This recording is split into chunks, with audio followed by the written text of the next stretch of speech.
Hello everyone, welcome to DCM classes. आज हम Shekhawati university का बीकॉम फर्स्ट सेम का सिलेबस देखेंगे। जो मेन तीन कोर सब्जेक्ट है आपके, फाइनेंशियल अकाउंटिंग, बिजनेस इकोनॉमिक्स और बिजनेस मैनेजमेंट। साथ में आपके एक माइनर सब्जेक्ट्स भी होता है, बाकी इंग्लिश वगैरह है, स्किल एनहेंसमेंट कोर्स वगैरह वो भी हैं। लेकिन इन तीन जो आपके मेन कोर सब्जेक्ट्स हैं उनका सिलेबस अपन डिस्कस करते हैं। एग्जाम आपके आने वाले हैं। सिलेबस आपको पता होना चाहिए यूनिट वाइज, कौन से यूनिट में कितने चैप्टर हैं, कौन सा चैप्टर इंपॉर्टेंट है। हम सिलेबस यहाँ डिस्कस कर रहे हैं। कुछ ही दिन में मैं आपके यहाँ पर इंपॉर्टेंट क्वेश्चंस भी अपलोड करूंगा सब्जेक्ट वाइज।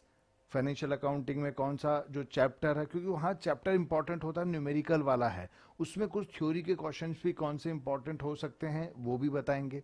एग्जाम पैटर्न आपका क्या होगा वो भी अपन डिस्कस करेंगे इसके अंदर। तो देखिए, सबसे पहले मैं एग्जाम पैटर्न का ही डिस्कस कर लेता हूँ। आपको पता है आपके टोटल जो मार्क्स होते हैं सभी के अंदर, इनमें जो मार्क्स हैं वो 100 होते हैं। 100 मार्क्स का एक पेपर होता है और आपका 3 घंटा रहेगा इनके अंदर। इसमें भी आपके 10 क्वेश्चन जो आते हैं वो तो 2-2 मार्क्स के आते हैं। 4 यूनिट में आपका डिवाइड होता है पूरा syllabus, first second third fourth. उन 4 यूनिट में टोटल 2-2 नंबर के 10 क्वेश्चन आएंगे सभी 4 यूनिट में से। तो ये हो गया आपका 20 मार्क्स। ठीक है। सेकंड पार्ट के अंदर आपके 8 क्वेश्चन आते हैं। हर यूनिट में से 2-2 क्वेश्चन आएंगे भाई, हर यूनिट में 2-2 आएंगे। आपको क्या करना है, एक एक क्वेश्चन मतलब 4 क्वेश्चन करने हैं। हर यूनिट में 4 यूनिट है तो 2-2 क्वेश्चन आएंगे, मतलब टोटल कितने हो गए 8। हमको 4 क्वेश्चन करने होते हैं, हर एक यूनिट में से एक, वो 10 मार्क्स का होगा। तो ये आपका 40 मार्क्स हो गया। ठीक है। फिर 20 मार्क्स के जो क्वेश्चंस हैं उसमें 4 यूनिट होती है, तो हर एक यूनिट में एक एक क्वेश्चन आएगा। हमको 2 क्वेश्चन कोई भी करने हैं, तो 2 क्वेश्चन हमको क्या करने हैं, 20 मार्क्स के अटेम्प्ट करने हैं। 40 मार्क्स। ये आपके टोटल हो गए 100 मार्क्स।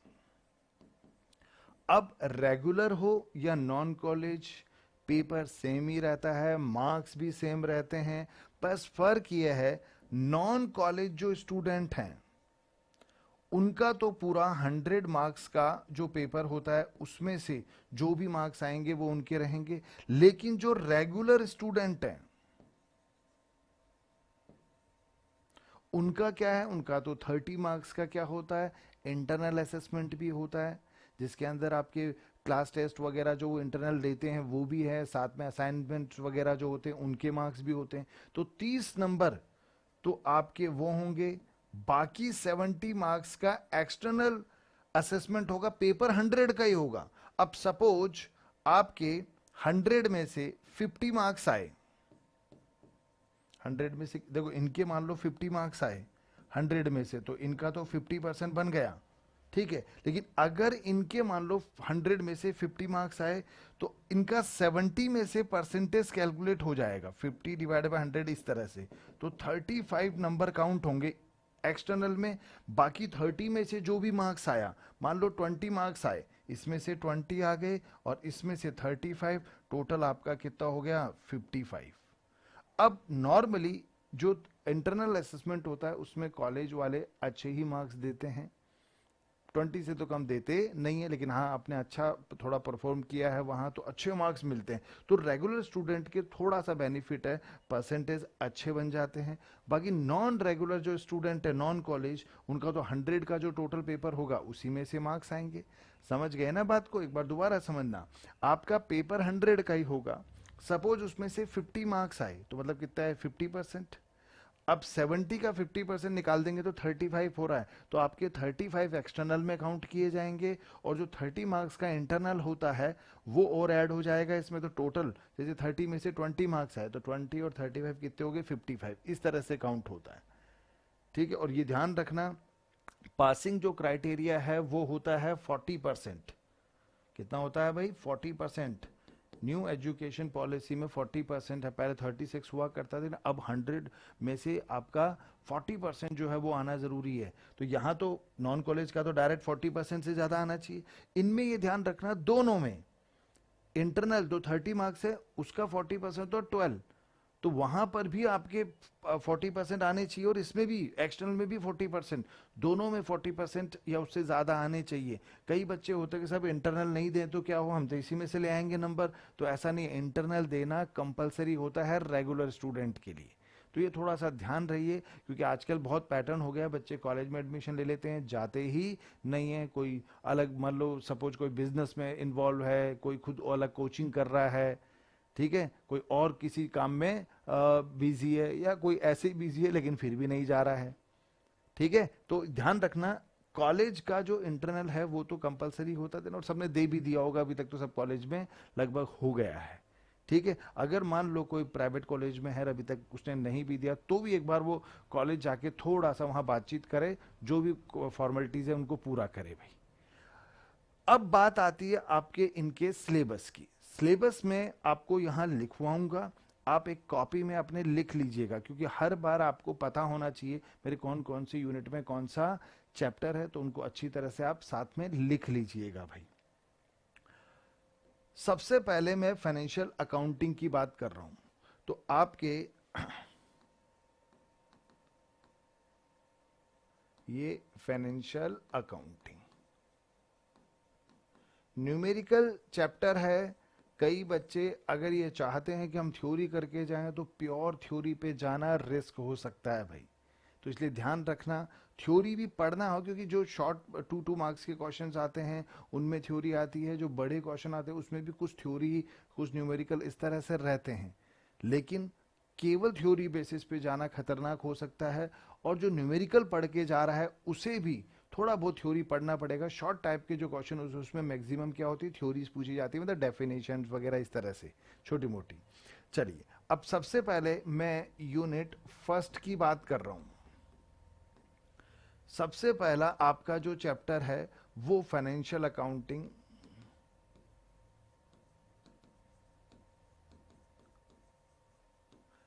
इंट्रोडक्शन।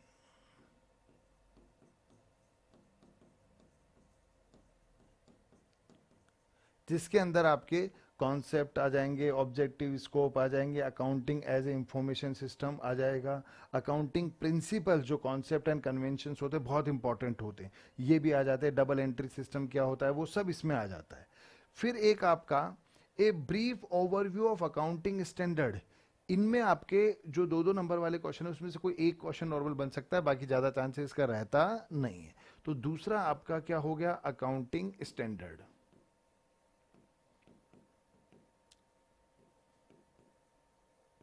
ये आपका इन इंडिया थ्योरी वाला है, और बहुत ज्यादा डीपली नहीं पढ़ना, ठीक है। फिर उसके बाद आता है, ये इंपॉर्टेंट है भाई, फर्स्ट यूनिट में आपके general ledger and trial balance. अब ज्यादातर इसमें जो क्वेश्चन बनने का चांसेस होता है, या तो वो जर्नल का होता है, जर्नल एंट्रीज पूछ लेते हैं आपको, शॉर्ट में जो 2-2 नंबर होते हैं उनमें भी पूछ लेते हैं, ठीक है। बड़े क्वेश्चंस जो होते हैं जैसे 10 मार्क्स का है वहां पूछ सकते हैं, 20 मार्क्स में भी आपको 10 या 12 जो है जनरल एंट्रीज वगैरह दे सकते हैं फर्स्ट यूनिट के अंदर। दूसरा इसमें ज्यादा होता है ट्रायल बैलेंस का। ट्रायल बैलेंस में आपको क्या होगा, अकाउंट्स दे देंगे जिसमें मतलब आपके 10 नंबर का आने का चांसेस ज्यादा रहता है। ट्रायल कुछ आइटम्स दे देंगे आपको, और आपको ट्रायल बैलेंस बनाने मतलब डेबिट क्रेडिट करना होता है बस केवल। अब डेबिट क्रेडिट कैसे करते हैं वो आपको आना चाहिए, ठीक है। तो ये दोनों इंपॉर्टेंट है फर्स्ट यूनिट में न्यूमेरिकल पॉइंट ऑफ व्यू से। लेजर का चांसेस कम होता है, बाकी एक बार प्रैक्टिस कर लेना भाई, जनरल से लेजर बनाते हैं ना अपन, जैसे cash account debit to capital account, तो कैश अकाउंट ओपन होता है और एक कैपिटल अकाउंट ओपन होता है। कैश में क्या करते हैं, टू कैपिटल, कैपिटल में क्या लिखते हैं, बाई कैश। थोड़ा सा देख लोगे तो याद हो जाएगा, उसमें कोई बहुत ज्यादा कॉन्सेप्ट वाली बात नहीं है। बाकी ऐसा चांसेस बहुत कम होता है कि आपको जनरल एंट्री दे दें फिर लेजर भी पूछ लें, उसकी बहुत लेंदी हो जाता है, लेकिन लेजर का भी एक क्वेश्चन आप प्रैक्टिस कर लीजिएगा। बाकी ज्यादा जनरल और लेजर है।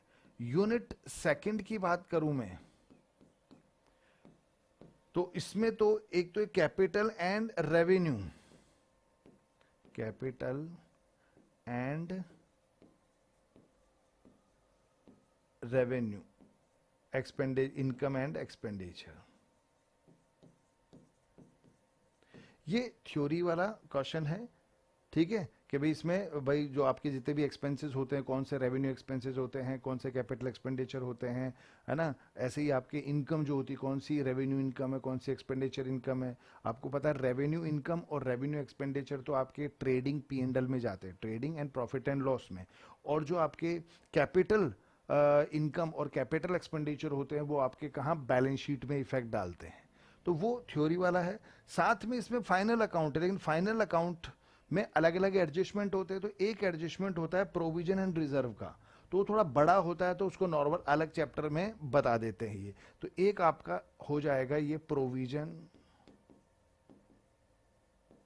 And reserves. क्या होते हैं provision reserves? Provision for bad and doubtful debts होता है, provision for discount on debtors होता है, एक reserve for discount on creditors होता है। वो ये तीन इंपॉर्टेंट रहते हैं भाई इसमें। फिर उसके बाद आपका आता है फाइनल अकाउंट।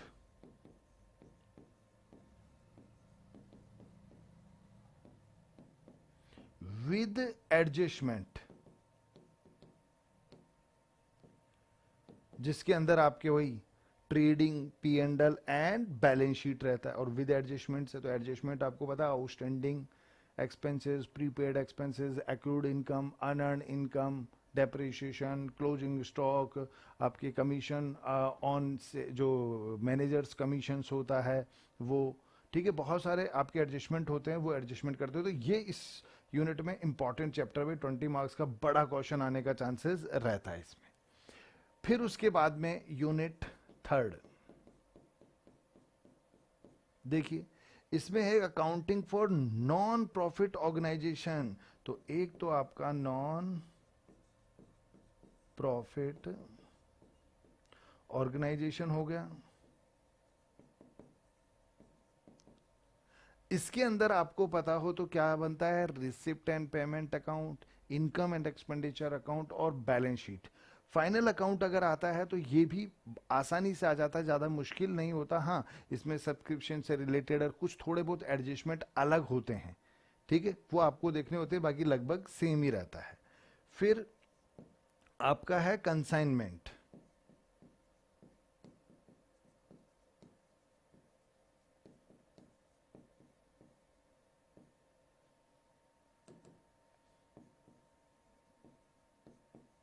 ठीक है, कंसाइनमेंट अकाउंट्स आ गया फिर आपके। फिर उसमें नॉर्मल एबनॉर्मल लॉसेस और वैल्यूएशन ऑफ जो अनसोल्ड स्टॉक है जो बच जाता है वो वाला। फिर इसके बाद में आपके यूनिट फोर्थ में इंपॉर्टेंट, मतलब ये दोनों इंपॉर्टेंट है भैया ना इसके अंदर। फिर यहां पर आपके ब्रांच अकाउंट, एक तो आपका है ब्रांच अकाउंट, लेकिन ब्रांच अकाउंट में भी ध्यान रखना डिपेंडेंट ब्रांच है। दो तरह की ब्रांच होती है भाई, एक तो डिपेंडेंट ब्रांच और एक इंडिपेंडेंट ब्रांच, ठीक है। तो यहाँ डिपेंडेंट ब्रांच जिसमें debtor system, stock and debtor system, wholesale और आपको फाइनल अकाउंट, मतलब यहाँ केवल और केवल आपको जो डिपेंडेंट ब्रांच है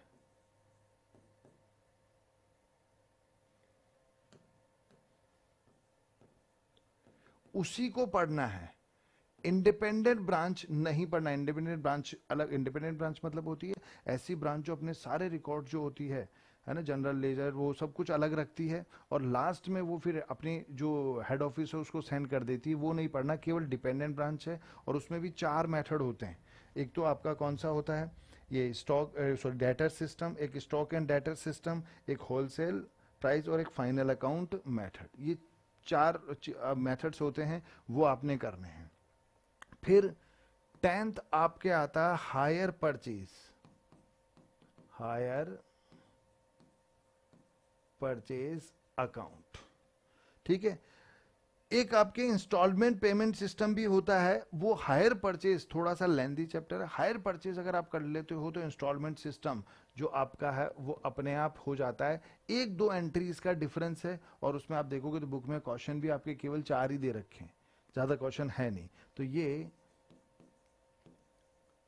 इंस्टॉलमेंट सिस्टम, ठीक है। तो ये हायर परचेज, ये तो लगभग एक ही चैप्टर मानो आप, हायर परचेज अकाउंट आ जाएगा तो इंस्टॉलमेंट सिस्टम अकाउंट आपको अपने आप आ जाएगा। हल्का सा टेक्निकल डिफरेंस आपको पता होना चाहिए इसमें। हायर परचेज में भी ऐसा ही होता है कि अपन कोई चीज डाउन पेमेंट देते हैं थोड़ा बहुत, और फिर इंस्टॉलमेंट में ले लेते हैं, और इंस्टॉलमेंट सिस्टम में भी वही होता है, थोड़ा बहुत डाउन पेमेंट दिया, बाकी इंस्टॉलमेंट में अपन ले लेते चीज, इंस्टॉलमेंट देते रहते हैं। तो अंतर क्या हुआ? अंतर ये हुआ कि हायर परचेज सिस्टम के अंदर क्या होता है, आप डाउन पेमेंट देते हो, एसेट्स ले आते हो, बाकी इंस्टॉलमेंट जमा कराते रहते हो, लेकिन ऑनरशिप आपके पास ट्रांसफर नहीं होती है। ऑनरशिप मतलब उसका स्वामित्व तो आपके पास ट्रांसफर कब होगा? जब लास्ट इंस्टॉलमेंट हम जमा कराएंगे। अगर बीच में आपने इंस्टॉलमेंट नहीं दी तो जो वेंडर है, बेचने वाला, हायर वेंडर जिसे कहते हैं, वो अपनी एसेट्स वापस लेके जा सकता है, और अभी तक जो आपने इंस्टॉलमेंट जमा कराई है एज ए हायर चार्ज, मतलब किराया मानकर वो जब्त कर लेता है उसे। तो इसमें ऑनरशिप ट्रांसफर कब होती है हायर परचेज में? जब आप लास्ट इंस्टॉलमेंट जमा कराते हो। लेकिन इंस्टॉलमेंट सिस्टम जो होता है उसमें आप जैसे ही एग्रीमेंट करते हो, डाउन पेमेंट दे रहे हो नहीं दे रहे हो अलग बात है, अपन जैसे एग्रीमेंट करते हैं एसेट्स आपके पास ट्रांसफर हो जाती है, फिर इंस्टॉलमेंट अपन देते हैं। बीच में अगर इंस्टॉलमेंट आपने नहीं दी तो जो वेंडर है वो केवल इंस्टॉलमेंट के लिए आप पे जो बाकी पैसा बचा है उसके लिए क्लेम कर सकता है, आपकी एसेट्स वापस लेकर नहीं जा सकता, क्योंकि उसमें एसेट्स की जो ऑनरशिप है वो शुरुआत में आपके पास ट्रांसफर हो जाती। ठीक है, तो ये इन दोनों में टेक्निकल डिफरेंस होता है, बाकी एंट्रीज में थोड़ा बहुत डिफरेंस है, बाकी सेम है। तो ये आपके चैप्टर्स हैं, है ना। फर्स्ट यूनिट में मैंने कहा सबसे इंपॉर्टेंट चैप्टर ये रहा, सेकेंड यूनिट में ये रहा, थर्ड में दोनों चैप्टर ही इंपॉर्टेंट है, दोनों ही करने चाहिए आपको। और यहां पर भी है ना, छोटा है ब्रांच अकाउंट में मैंने कहा डिपेंडेंट ब्रांच ही है केवल, ठीक है, तो ये भी आप आराम से कर सकते हो, और ये भी, और ये करोगे तो ये तो अपने आप ही हो जाएगा बोनस के अंदर, कोई दिक्कत ही नहीं है। तो ये बात आपकी थी फाइनेंशियल अकाउंटिंग की। ठीक है, इसके बाद देखो एक ही आपके फाइनेंशियल अकाउंटिंग जिसमें थोड़ा सा अपने को ध्यान देना पड़ेगा, ठीक है, क्योंकि न्यूमेरिकल होता है उसकी प्रैक्टिस पहले करनी पड़ती है। फिर बिजनेस इकोनॉमिक्स की बात आती है, तो देखो ये सिलेबस तो इसका भी थोड़ा सा क्या रहता है, लेंदी, लेकिन इसमें मैक्सिमम जो आपने पार्ट है वो पढ़ रखा है पहले। अच्छा, यूनिट फर्स्ट की बात करूं तो देखो सबसे पहले तो आपका आ जाता है बिजनेस इकोनॉमिक्स इंट्रोडक्शन, जिसमें वो मीनिंग, नेचर, स्कोप वगैरह वो सब चीजें आ जाएंगी। फिर उसके बाद आपका आता है माइक्रो एंड मैक्रो इकोनॉमिक्स, ये आपका सेकंड चैप्टर हो जाएगा, जिसमें देखो माइक्रो इकोनॉमिक्स, मैक्रो इकोनॉमिक्स के concept, scope, role of micro and macro economics, economic analysis and formulation of business policies. फिर आपका इसके अंदर एक है इकोनॉमिक मॉडल्स,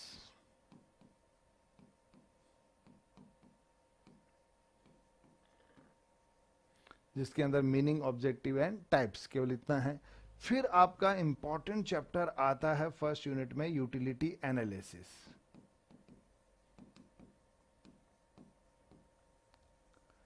जिसके अंदर आपका है LDMU, law of diminishing marginal utility, ये इंपॉर्टेंट होता है, law of diminishing marginal utility. फिर फिफ्थ इसमें आपका है law of equi marginal utility, ये आपका सेकंड इसमें चैप्टर आ गया फर्स्ट यूनिट में। अब बात आती है आपके क्या, सेकंड की। कौन सा चैप्टर? देखो सबसे पहले तो इंडिफरेंस करो, ये आप लिख लीजिएगा भाई, एक कॉपी में एक रजिस्टर है, एक रजिस्टर बनाओ, उसमें सबसे पहले सिलेबस लिखा, और उसके बाद फिर आप उसमें तैयारी स्टार्ट करो भाई, ताकि हमेशा आपके फर्स्ट पेज पे आपको सिलेबस नजर आता रहे और कोई कंफ्यूजन नहीं। तो बार बार फिर देखना पड़ता है सिलेबस क्या है, कौन से उसमें कौन सा चैप्टर है, तो कंफ्यूजन नहीं होना चाहिए कम से कम इसमें। तो एन डिफरेंस कर्व,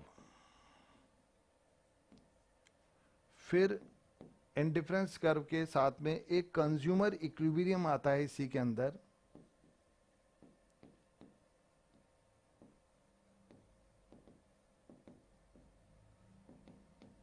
और कंज्यूमर इक्विलिब्रियम के अंदर ही income effect, price effect, substitution, वो इसी का पार्ट है भाई कंज्यूमर इक्विलिब्रियम का।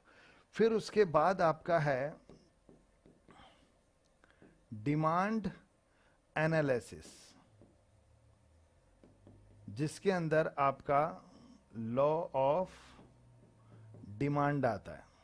लॉ ऑफ डिमांड जानते हो ना, प्राइस इंक्रीज होती है तो डिमांड क्या होती है, डिक्रीज, प्राइस डिक्रीज होती है तो डिमांड इंक्रीज होती है वो।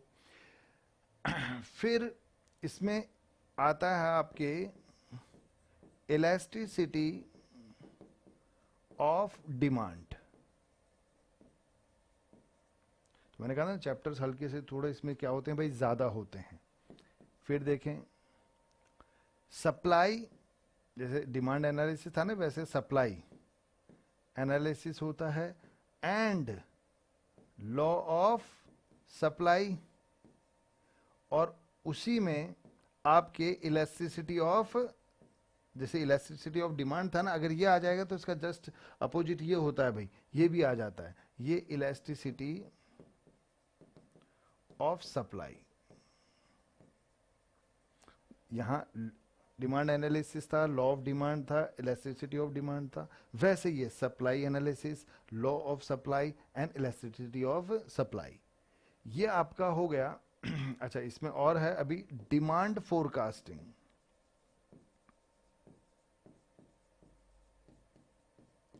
डिमांड फोरकास्टिंग चैप्टर है गया। फिर इसमें आपका है, देखो रेवेन्यू एंड कॉस्ट एनालिसिस, तो इसमें एक तो रेवेन्यू एनालिसिस तो अलग होता है,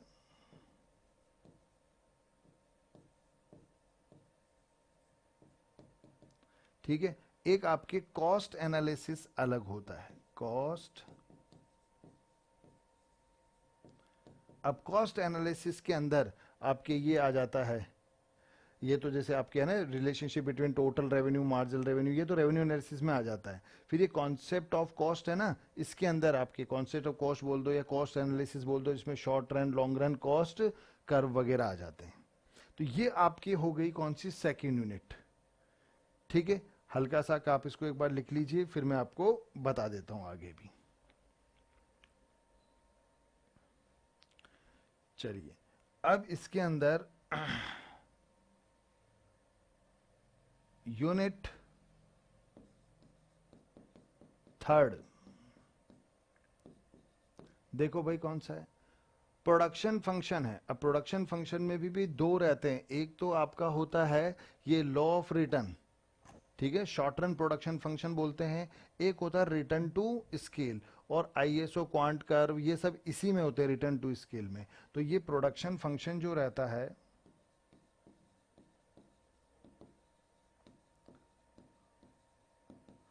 एक शॉर्ट टर्म होता है जिसको बोलते हैं क्या, return, sorry law of return, law of return, short run production function बोलते हैं उसे। एक लॉन्ग टर्म प्रोडक्शन फंक्शन होता है, इसी में लिख देता हूं मैं, ये तो शॉर्ट रन वाला है भाई, पहले वाला है ना, लॉन्ग रन प्रोडक्शन फंक्शन, जिसको अपन बोलते हैं रिटर्न टू स्केल,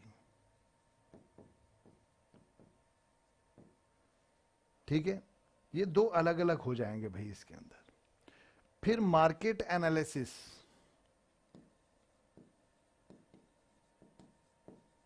भाई कितने तरह के मार्केट होते हैं, तो परफेक्ट कंपटीशन होता है, मोनोपोली होता है, मोनोपोलिस्टिक होता है, ओलिगोपोली होता है। तो अलग अलग मार्केट में किस तरह से प्राइस एंड आउटपुट डिटर्मिनेशन होता है। तो इसमें एक तो अलग अलग मार्केट है, एक तो आपका परफेक्ट कंपटीशन, ठीक है, देखो ये price and output in perfect competition. फिर आपका मोनोपोली,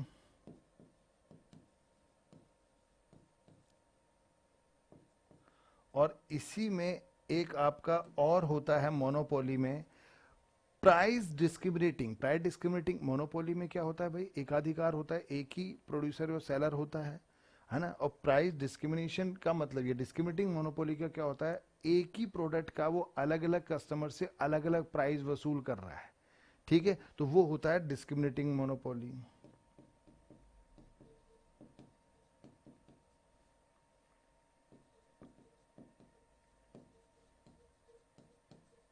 मोनोपोली। फिर उसके बाद आपका आता है मोनोपोलिस्टिक, जिसको इम्परफेक्ट कंपटीशन भी बोलते हैं, मोनोपोलिस्टिक भी बोलते हैं।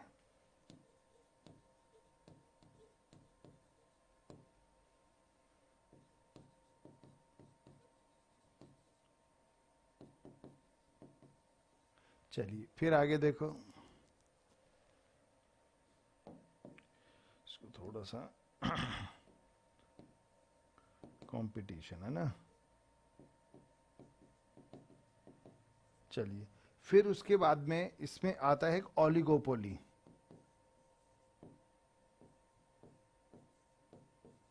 भाई ओलिगोपोली क्या होता है, ओलिगोपोली, ओलिगोपोली है ना, हिंदी बोलते हैं इसको अल्पाधिकार, मतलब कुछ लिमिटेड नंबर्स ऑफ प्रोड्यूसर या सेलर होते हैं जिनका पूरे मार्केट पे कंट्रोल होता है। जैसे अभी फॉर एग्जांपल टेलीकम्युनिकेशन का ले सकते हैं अपन, जैसे है ना जियो, एयरटेल, वोडाफोन और बीएसएनएल, तीन चार ही फर्म है जिनका पूरे मार्केट पे क्या कंट्रोल, उसको क्या बोलते हैं, ओलिगोपोली। फिर उसके बाद आपका आता है, और ये किंग डिमांड कर्व है ना, ये सब ओलिगोपोली में ही आता है। फिर यूनिट फोर्थ, इसमें आपका एक तो आ गया बिजनेस साइकिल,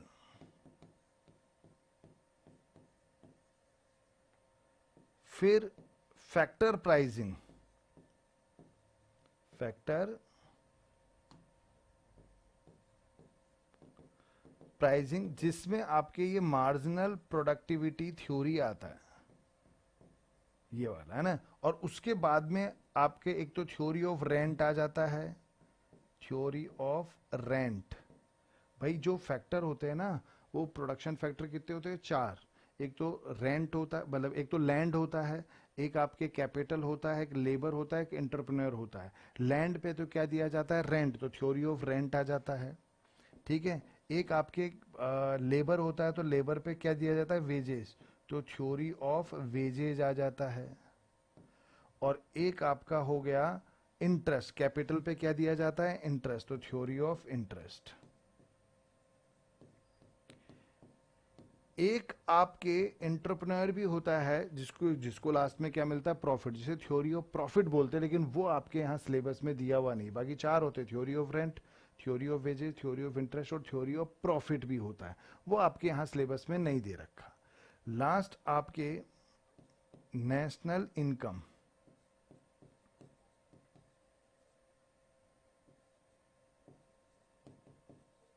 अब नेशनल इनकम में भी ध्यान रखना है, एक तो मीनिंग, कॉन्सेप्ट, मेजरमेंट मेथड, मतलब मेथड्स जो है नेशनल इनकम मेजर के। एक आपका ये होता है national income and economic welfare, इनके बीच में रिलेशन, वो भी इसी में आप मान लीजिए, नेशनल इनकम और इकोनॉमिक वेलफेयर के बीच में रिलेशन। देखो it's relation with economic welfare, अलग से चैप्टर मान सकते हो या इसी में इंक्लूड कर सकते हो। तो ये आपका सिलेबस जो है वो किस चीज का है भाई, इकोनॉमिक्स का, ठीक है। सबको एक बार आप क्या कर लेना भाई, कॉपी। अब नेक्स्ट आपके आता है प्रिंसिपल ऑफ बिजनेस मैनेजमेंट, इसका भी देखो। देखो इसको बताने का मेरा एक और पर्पस है ये चैप्टर्स, क्योंकि जो भी आप बुक अगर मार्केट से लेके आते हो ना, तो बुक में इनके अलावा भी बहुत सारे एडिशनल चैप्टर होते हैं। फाइनेंशियल अकाउंटिंग में तो नहीं रहेंगे, वो तो लगभग सिलेबस के अकॉर्डिंग बनाते हैं। बाकी जैसे इकोनॉमिक्स है, मैनेजमेंट है, ये नॉर्मली पब्लिशर जो बुक प्रिंट करते हैं ना, तो ये क्या करते हैं, सभी यूनिवर्सिटी को ध्यान में रखते हुए करते हैं। तो इनमें अलग अलग यूनिवर्सिटी में कुछ एडिशनल चैप्टर होते हैं, कुछ हटा देते हैं, आगे पीछे चलता रहता है, तो वो तो लगभग सारे चैप्टर कवर करते हैं। लेकिन आपके सिलेबस में कौन कौन से चैप्टर हैं, आपको वो चैप्टर लगा के और वो पढ़ना है, ठीक है। जैसे इसमें देखो, यूनिट फर्स्ट की बात करूं मैं, तो आपका पहले तो मैनेजमेंट, इंट्रोडक्शन, ठीक है, जिसमें कैरेक्टरिस्टिक्स, ये सिग्निफिकेंट है। अब जो बुक आती है नॉर्मली इसमें प्रोसेस और फंक्शन अलग चैप्टर में दे रखे हैं, है ना। जैसे ये लिख देता हूं मैं, ये प्रोसेस, जैसे मैनेजमेंट,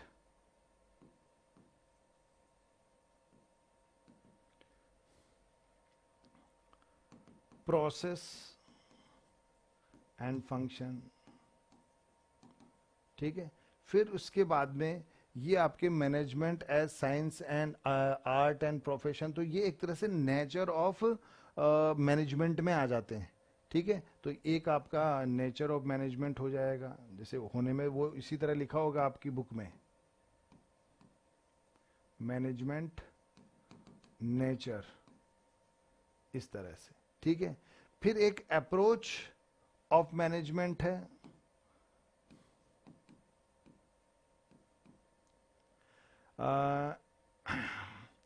अप्रोचेस टू मैनेजमेंट, जिसमें अलग अलग आपकी अप्रोच होती है, जिसके अंदर देखो क्लासिकल अप्रोच है, नियो क्लासिकल अप्रोच है, बिहेवियरल अप्रोच है, मैनेजमेंट साइंस अप्रोच है, सिस्टम अप्रोच है और कॉन्टीजेंसी अप्रोच है, ठीक है। एक आपका अलग से और दे रखा है जो इमर्जिंग मैनेजमेंट कॉन्सेप्ट,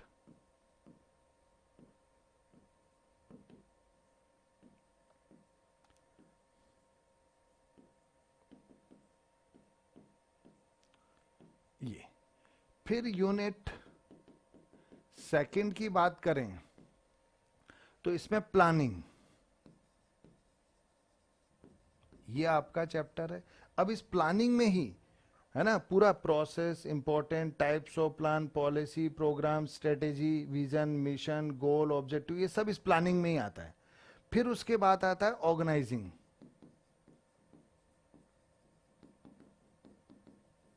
अब ऑर्गेनाइजिंग में प्रिंसिपल, बेनिफिट्स ऑफ ऑर्गेनाइजेशन, और फिर ये ऑर्गेनाइजेशन स्ट्रक्चर अलग है भाई, ऑर्गेनाइजेशन स्ट्रक्चर एक अलग चैप्टर है, जिसमें फंक्शनल अलग अलग स्ट्रक्चर होते हैं, functional, line, staff, matrix, formal and informal structure, organisation structure for large scale, ठीक है, वर्चुअल ऑर्गेनाइजेशन, तो ये सब इसमें ऑर्गेनाइजेशन स्ट्रक्चर में आते हैं। फिर यूनिट थर्ड की बात करें तो इसमें एक तो स्टाफिंग, ये आ गया। फिर डेलीगेशन, अब स्टाफिंग के अंदर ही डेलीगेशन आता है, कई बार अलग से चैप्टर गिवन होता है, तो आप देख लीजिएगा, एक डेलीगेशन आपका अलग से दे रखा है बुक में, ये उसी के साथ है, ये आपका डेलीगेशन। डेलीगेशन ऑफ अथॉरिटी होता है भाई, अपनी जो अथॉरिटी है उसको नीचे लेवल पे क्या करना, शिफ्ट करना, बांटना एक तरह से, वो डेलीगेशन ऑफ अथॉरिटी। इसमें advantage, barrier to delegation, guideline of effective delegation. अब इसमें एक होता है डिसेंट्रलाइजेशन और सेंट्रलाइजेशन, उसके एडवांटेज वो लगभग इसी चैप्टर में, डेलीगेशन में आ जाते हैं भाई, देख लेना, सेंट्रलाइजेशन एंड डिसेंट्रलाइजेशन। फिर इसके बाद आता है आपके डायरेक्टिंग, यहां पर मैं लिख देता हूं, है ना, डेलीगेशन, और ये आपके डिसेंट्रलाइजेशन एंड सेंट्रलाइजेशन, ताकि कंफ्यूजन ना हो भाई, है ना, कुछ चीज छूट ना जाए आपकी। फिर उसके बाद डायरेक्टिंग, ये डायरेक्टिंग आपका आ गया, है ना, छोटा सा लिखा है हमें, चैप्टर है भाई ये पूरा। फिर कोऑर्डिनेशन एक अलग चैप्टर है,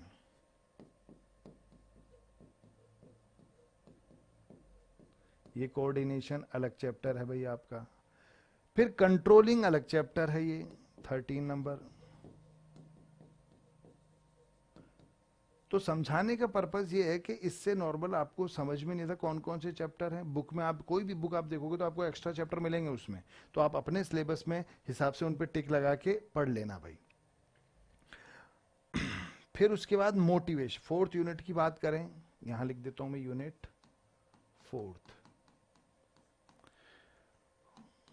ये आपका हो गया मोटिवेशन। इसके अंदर objective, significant, approach to motivation, फिर एक लीडरशिप।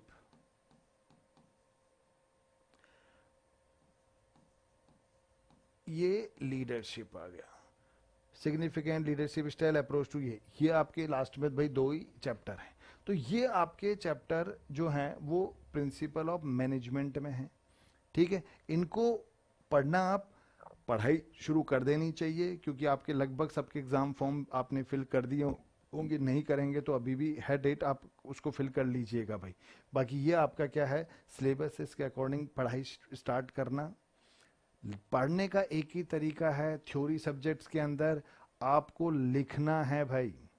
अगर आप लिखोगे नहीं तो एग्ज़ाम में आपकी स्पीड नहीं बनेगी, नहीं तो वहाँ एग्ज़ाम आपका क्या हो जाएगा, पेपर फिर छूट जाएगा। इसलिए लिख लिख के प्रैक्टिस करना। और नॉर्मली एग्ज़ाम के जो बड़े क्वेश्चन का पैटर्न यही होता है कि आप जब लिख रहे हैं तो मीनिंग, डेफिनेशन जो पूछा है वो लिखो, साथ में जो भी जैसे आपको कैरेक्टरिस्टिक्स पूछे हैं, फंक्शंस पूछे हैं, टाइप्स पूछे हैं, प्रोसेस पूछे हैं, तो उनका जो हेडिंग है, पॉइंट्स वगैरह, वो अच्छी तरह लिखना है।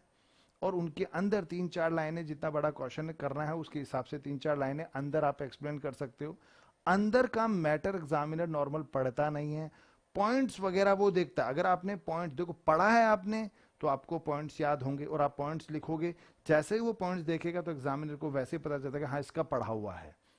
और अगर आप जैसे मान लो प्रोसेस गिवन है 5 या 6 स्टेप्स हैं उसके अंदर, या कोई फंक्शंस दे रखे हैं, तो उसको आप क्या, एक चार्ट बनाओ इस तरह, जैसे होता है ना, जैसे अपन ये बनाया मैंने टाइप्स, ठीक है, ऑफ जो भी पूछा है। अब उसमें ये पहला, ये दूसरा, ये तीसरा, और इस तरह ये करके, यूं करके, है ना, ये, और पहला नाम लिख देना, दूसरा, तीसरा, इस तरह से एक पेज पे तो आप ऐसे चार्ट ही बना दो। तो जब ये एग्जामिनर देखता है और सही है कि हाँ यार ये बिल्कुल सही लिखा, तो आगे फिर वो पढ़ता नहीं, आगे तो बस फिर वो ऐसे करके अपने आप मार्क्स देता है। तो कई बच्चे बोलते हैं ना कि सर हम तो इतना अच्छा करके आए हैं, मार्क्स हमारे नहीं आए, बहुत कम आए। वो अच्छा अपने मन में करके आए, वहां करके नहीं आए। होता क्या है कि अगर आपका चीज नहीं पढ़ा हुआ, अब आपको पता है भाई छोड़ना तो है नहीं, लिखना तो है, तो जो वर्ड आया उससे समझ रिलेटेड अपन ने लिख दिया, पेज भर दिए कि साहब हम तो पूरे पेज भर के आए थे। अरे पेज आप अपने मन से भर के आए थे बिना पढ़े, तो आपने अपने मन से लिखा, तो आपको तो अपने मन में वो क्या लग रहा है, सही लग रहा है कि मैंने सही लिखा है, लेकिन एक्चुअल में वो गलत है। ठीक है, तो आप देखो पेपर बिगड़ता कब है, जब कई बार आप पढ़ते हो, आपको याद होता है और वहां भूल जाते हो, अरे मुझे याद था लेकिन मैं भूल गया, मेरा पेपर वो मेरे को क्वेश्चन वहां पॉइंट भूल गया था मैं, इसलिए मेरा बिगड़ गया। एक होता है कि आपको याद ही नहीं, आप अपने मन से लिख के आ रहे हो, तब आपको पता ही नहीं कि आप गलत लिख के हो या सही लिख के आए हो, तो फिर आपको लगता है कि मेरा सही पेपर हुआ, लेकिन पेपर अच्छा नहीं हुआ। तो थ्योरी वाले जो हैं इनमें, इनका एक कॉन्सेप्ट होता है कि चीज एक बार आपकी पढ़ी हुई होनी चाहिए, अगर उसके बारे में आप जानते हो तब तो लिख सकते हो। और स्पेशली मैंने कहा पॉइंट लिख लिख के याद कर लेना। न्यूमेरिकल वाला जो फाइनेंशियल अकाउंटिंग का है, उसके अंदर तो आपको क्वेश्चंस की प्रैक्टिस करनी पड़ेगी, केवल आने से काम नहीं होता। चैप्टर कर लिया, आ गया तो उसके क्वेश्चंस की प्रैक्टिस करो। नॉर्मली आपकी बुक जो चलती है ना, आरबीडी की बुक नॉर्मल चलती है, तो उसके अंदर जो इलस्ट्रेशन है उन्हीं में से एज इट इज क्वेश्चन उठ के आता है भाई, बहुत ज्यादा बाहर से भी नहीं आता। तो इलस्ट्रेशन अच्छी तरह कर लेना। बाकी अगर किसी तरह की कोई टेक्निकल आपको हेल्प चाहिए तो आप हमारी डीसीएम क्लासेस की जो ऐप है वो डाउनलोड कर लीजिए। एक तो आप चैनल को सब्सक्राइब कर लेना भाई, स्पेशली मैंने यूनिवर्सिटी जो है शेखावट यूनिवर्सिटी के लिए बनाया है। डे टू डे यूनिवर्सिटी की जो अपडेट वगैरह होगी वो सारी इसमें अवेलेबल होगी। ठीक है, सिलेबस वगैरह, इंपॉर्टेंट क्वेश्चंस वगैरह सारे, तो अपने फ्रेंड्स के साथ शेयर भी करना है, क्योंकि जितना जल्दी चैनल में सब्सक्राइब होगा, लाइक मिलेगा, तो मुझे भी लगेगा कि हाँ बनाने का कुछ मतलब निकल रहा है। ठीक है, आप ये मत सोचना कोई मॉनेटरी बेनिफिट का देख रहा हूँ मैं, नहीं, अरे ये बहुत मॉनेटरी का तो बेनिफिट एजुकेशन में नहीं मिलता, वो तो जो जोक्स वगैरह बनाते हैं, है ना, कुछ और स्टोरीज बनाते हैं वो उन्हीं के देखते हैं। अपना तो जब काम होता है, बच्चे को जरूरत होती तभी देखता है, तो इसीलिए आप ही की हेल्प के लिए ये चीजें बनाई गई है। तो डीसीएम क्लास का ऐप डाउनलोड कर लीजिएगा, वहां पर आपसे रिलेटेड कोर्स अवेलेबल हैं, अकाउंट्स के कोर्स भी हैं, बाकी सारे जो इकोनॉमिक्स हैं, मैनेजमेंट के कोर्स भी अवेलेबल हैं, नोट्स भी अवेलेबल हैं। बाकी कुछ समझ नहीं आए तो आपके पास नंबर है, कॉल या व्हाट्सएप कर सकते हैं आप। ठीक है, ये जो जिनके पास एंड्रॉयड फोन है वो डायरेक्ट DCM क्लासेस सर्च कर लेना भाई, प्ले स्टोर पे मिल जाएगा। और जिनके पास आईफोन है वो माई इंस्टीट्यूट ये ऐप डाउनलोड करना, और उसमें एक ORG कोड पूछेगा, YKHIE, ये डाल देना, ठीक है। तो वहां पर भी DCM क्लास का ऐप ओपन हो जाएगा। और कुछ बच्चे अगर डायरेक्ट कंप्यूटर या लैपटॉप में देखना चाहते हैं तो आप DCM, ये DCMclasses.com, DCMclasses.com, इस पे जाना और वहां स्टूडेंट लॉगिन का ऑप्शन आएगा, उसमें भी यही ORG कोड डालिएगा YKHIE, तो कंप्यूटर या लैपटॉप में भी आप देख सकते हो। बाकी मैंने कहा किसी तरह की कोई दिक्कत हो, कोई और चीज में परेशानी आ रही हो कॉन्सेप्ट से रिलेटेड, और तो आप यहाँ पर नंबर हैं, इन पे कॉल या व्हाट्सएप कर लीजिएगा। Thank you.